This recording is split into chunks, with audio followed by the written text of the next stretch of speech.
বন্ধুরা কেমন আছেন? 1 সেপ্টেম্বর 2025 নিফটি প্রেডিকশন করব।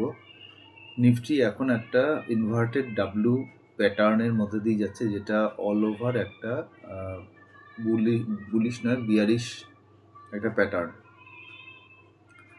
তো এখানে আমরা দেখতে পাচ্ছি তলার দিকে 21,742 হচ্ছে কি তার সাপোর্ট লাইন, এবং উপরের দিকে 26,644, এটা হচ্ছে গিয়ে রেজিস্ট্যান্স লাইন, এবং একটা ইন্টারিম রেজিস্ট্যান্স আছে 25,242 এই লেভেলে।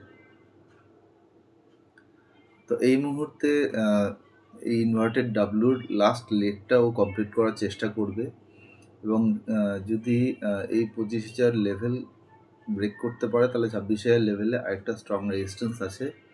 এখান থেকে বোঝা যাবে যে ফার্দার এই ইনভার্টেড ডাব্লু এই প্যাটার্নটাও কমপ্লিট করবে নাকি এটাকে ব্রেকআউট করে বেরিয়ে যাবে।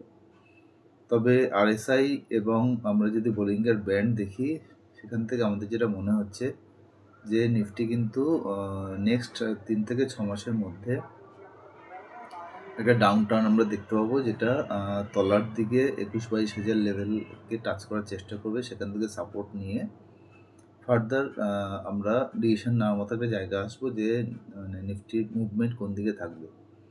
এই মুহূর্তে বেশ কিছু স্টক আছে যারা এক জায়গাতে কনসলিডেট করছে, যেহেতু এই সময়টা কনসলিডেশনের সময়, কারণ লাস্ট প্রায় 1 বছর 1.5 বছর ধরে এই পুরো ডাব্লু প্যাটার্নটা চলছে আর কি, ইনভার্টেড ডাব্লু প্যাটার্নটা চলছে।